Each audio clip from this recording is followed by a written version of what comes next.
A very good morning dear aspirants. Byju's के government exams prep channel में आप सभी का हार्दिक स्वागत है। फ्रेंड्स, इस लेक्चर में हम चर्चा करेंगे this day in history segment पे। एक ऐसा सेगमेंट जो आपके सामने प्रस्तुत करता है इतिहास से संबंधित कुछ ऐसे खास फैक्ट्स और घटनाओं को जो आपकी आने वाली इन सभी गवर्नमेंट परीक्षाओं के पॉइंट ऑफ व्यू से बेहद इंपॉर्टेंट है। और इसके साथ in the end of the lecture we will also share some very important practice questions with you that will be based on all the facts that we discussed today. इसीलिए आप अवश्य ही आज के सभी फैक्ट्स को ध्यान से समझते हुए इन अभ्यास प्रश्नों के उत्तर देने का प्रयास कीजिए और इनके आंसर्स आप हमारे साथ लगातार शेयर करिए इन द कमेंट सेक्शन, क्योंकि इनके रूटीन प्रैक्टिस से भी आपको इन सभी एग्जाम्स में बेहद हेल्प मिलेगी। तो आइए अब शुरू करते हैं 18 जून अर्थात आज के दिनांक से जुड़े सभी इंपॉर्टेंट ऐतिहासिक फैक्ट्स की।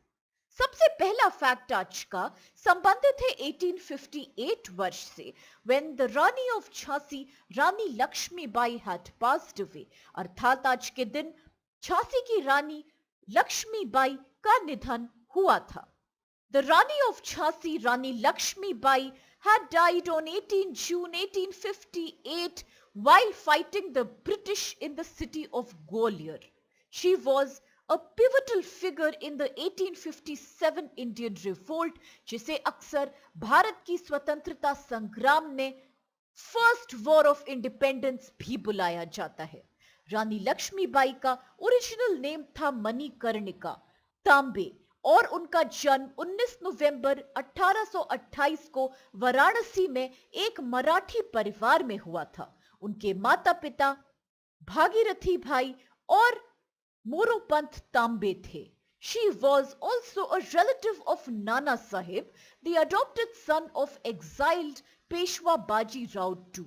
Manikarnika had Nana Sahib and Tatya Tope as her childhood and close friends.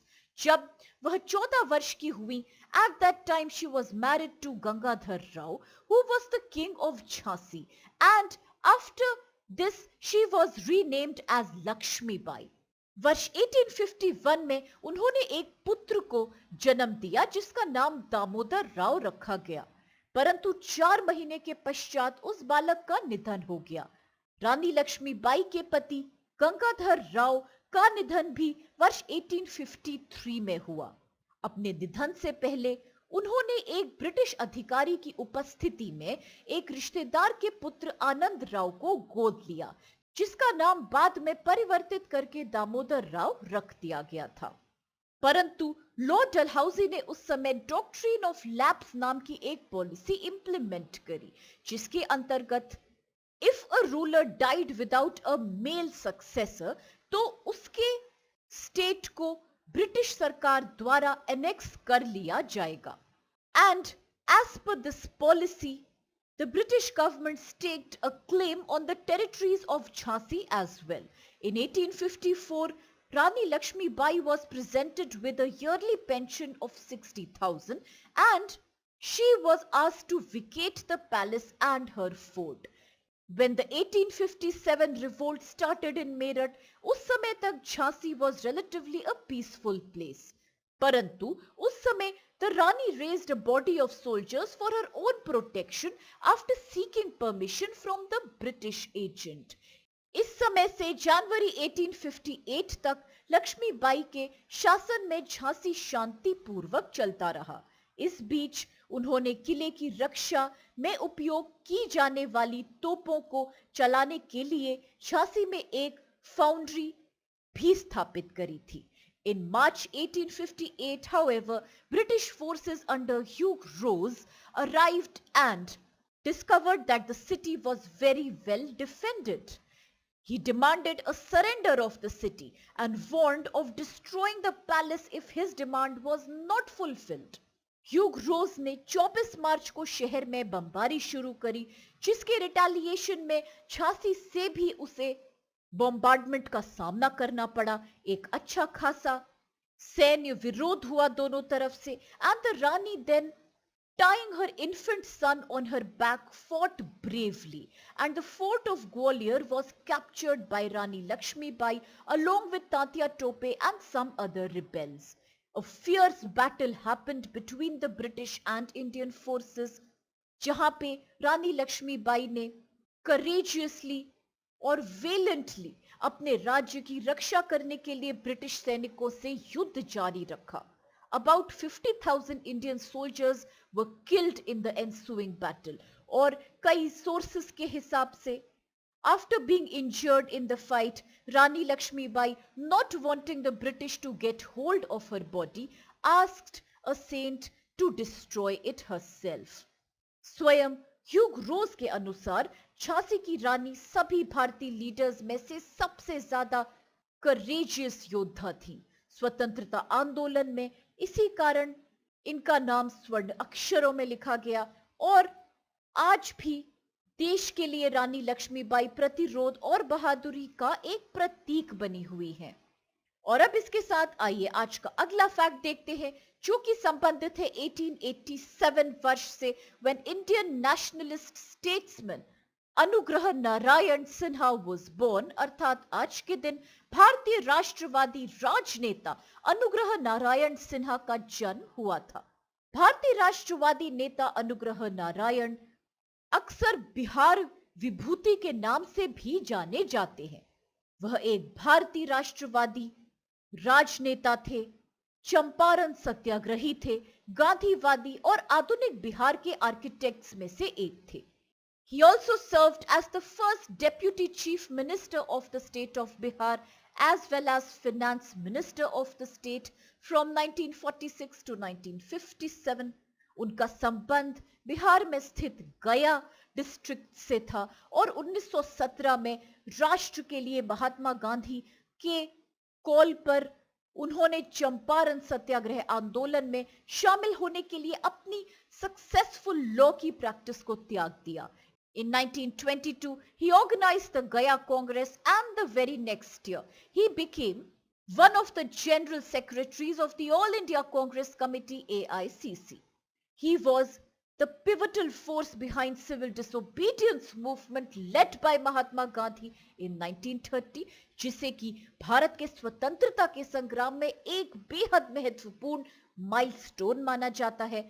When the Nepal-Bihar earthquake had occurred on 15th January 1934, उस समय बिहार सेंट्रल रिलीफ कमेटी का निर्माण किया गया था 17 जनवरी 1934 को under the presidency of doctor Rajendra Prasad. तब doctor Anugrah Narayan Sinha had become this committee's vice president. वह 1940 से 1941 के दौरान गांधी जी के सत्याग्रह की कॉल को रिस्पॉन्ड करने वाले पहले स्वतंत्रता सेनानियों में से एक थे.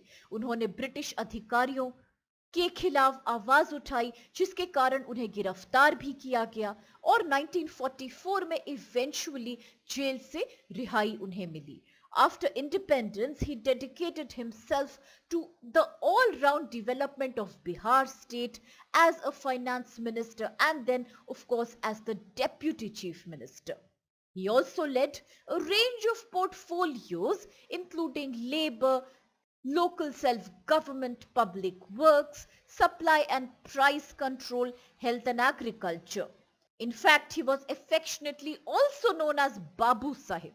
And he was a very close associate of Mahatma Gandhi. डाक विभाग ने उनकी स्मृति और सम्मान में एक कोमेमोरेटिव स्टैंप टिकट इशू किया था on his 125th birth anniversary. His birth anniversary was celebrated by a state level committee headed by Bihar Chief Minister Nitish Kumar. और अब इसके साथ आइए आज का अगला फैक्ट देखते हैं. ये है संबंधित 2009 अर्थात वर्ष 2009 से, when Indian Hindustani classical musician Ali Akbar Khan had passed away. अर्थात आज के दिन भारतीय हिंदुस्तानी शास्त्रीय संगीतकार अली अकबर खान का निधन हुआ था. He was an Indian Hindustani classical musician of the Maihar घराना, जिन्होंने सरोद वादन में भी महारत प्राप्त की थी. उनके पिता अलाउद्दीन खान द्वारा एक शास्त्रीय संगीतकार और वाद्य यंत्र वादक के रूप में इन्हें कड़ा प्रशिक्षण बेहद कम उम्र से दिया गया। उन्होंने कई शास्त्रीय रागों और फिल्मों के गीतों की भी रचना करी। He performed in India and traveled extensively in the Western countries for giving different performances as well as to train people in Indian classical music forms. In 1956, he founded the Ali Akbar College of Music in Calcutta with a mission to teach and spread Indian classical music. बाद में इस college की एक शाखा उन्होंने Switzerland देश में स्थित बासिल शहर में भी स्थापित करी। He was the first Indian musician to record an LP album of the Indian classical music in the United States and to play Sarod on American television. अपने सभी योगदानों के कारण इन्हें भारत सरकार द्वारा कई प्रतिष्ठित पुरस्कार दिए गए, जैसे कि Padma Bhushan in 1967, Padma Vibhushan in 1989. He also received a MacArthur Fellowship in 1991. और इसके साथ ये पहले भारतीय म्यूजिशियन बने to receive this honor, which is informally also called Genius Grant. वर्ष 1997 में उस्ताद Ali Akbar Khan also received the National Endowment for Arts prestigious National Heritage Fellowship, जो कि यूनाइटेड स्टेट्स ऑफ अमेरिका का सर्वोच्च ऑनर है इन ट्रेडिशनल आर्ट्स। और अब इसके साथ आइए आज का अगला फैक्ट देखते हैं। यह है कि किस प्रकार आज के दिन autistic pride day is observed, अर्थात आज के दिन विश्व भर में ऑटिस्टिक प्राइड डे मनाया जाता है। ऑटिस्टिक प्राइड डे एक सेलिब्रेशन है for autistic people which is held each year on June 18th. Autistic pride recognizes the importance of pride and self-dignity for autistic people and their role in bringing about positive changes in the broader society. Autistic Pride Day को सबसे पहली बार मनाया गया था वर्ष 2005 में by the Aspire for Freedom अर्थात AFF organization.